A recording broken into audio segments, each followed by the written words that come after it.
गंगा नदी के किनारे एक साधु रहते थे। वे न केवल विद्वान थे, बल्कि उनके पास जादुई शक्तियां भी थीं। एक दिन वो ध्यान में मग्न थे, तभी बाज की चोंच से एक चूहिया छूटकर उनके हाथों में आ गिरी। उसकी छोटी सी पूंछ व काली चमकीली आंखें थीं। उन्हें वह बहुत अच्छी लगी, पर घर ले जाने से पहले उन्होंने जादुई मंत्रों के प्रयोग से उसे एक लड़की में बदल दिया। वे उस लड़की को घर ले जाकर पत्नी से बोले, तुम हमेशा से संतान चाहती थी ना, तो लो, आज से यही हमारी पुत्री है। इसे पूरी देखभाल व स्नेह से पालो। साधु की पत्नी भी अपनी पुत्री को देखकर प्रसन्न हो उठी। वह उसे राजकुमारी की तरह पालने लगी। साल बीतते गए, नन्ही लड़की एक सुंदर युवती बन गई। जब वह 18 वर्ष की हुई, तो साधु व उसकी पत्नी उसके लिए वर तलाशने लगे। साधु ने कहा, मेरी बिटिया का विवाह ऐसे व्यक्ति से होना चाहिए जो सबसे बड़ा हो। मेरे हिसाब से सूर्य ठीक रहेगा। पत्नी ने भी हामी भरी। उन्होंने जादुई मंत्रों के प्रयोग से सूर्य को नीचे बुला लिया। उन्होंने उसे अपनी पुत्री से विवाह करने के लिए कहा, पर पुत्री ने पहले ही ना कर दी। वह बोली, पिताजी, यह तो बहुत गर्म है, मैं उससे विवाह नहीं करूंगी। जो इससे भी बेहतर हो उससे विवाह करूंगी। साधु निराश हो गए। उन्होंने सूर्य से कहा कि वे ही कोई वर सुझाएं। सूर्य ने कहा, बादलों के देवता से बड़ा कौन होगा? उन्हें तो मेरी किरणों को भी रोकने की शक्ति है। साधु ने बादलों को नीचे बुलाया। वह अपनी पुत्री से विवाह करने को कहा, पर इस बार फिर से पुत्री ने मना कर दिया।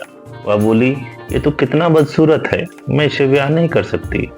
साधु ने बादल देवता से कहा कि वही कोई अच्छा वर सुझा दें। वे बोले, पवन देवता ठीक रहेंगे, वे तो मुझे फूंक मारकर कहीं भी उड़ा देते हैं।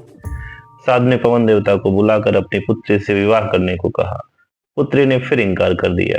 वह बोली, मैं इसे शादी नहीं करूंगी, ये तो कहीं टिकते ही नहीं, हमेशा यहाँ वहां भागते रहते हैं। साधु ने पवन से कहा कि आप ही कोई दूसरा वर सुझाएं जो आपसे बेहतर हो।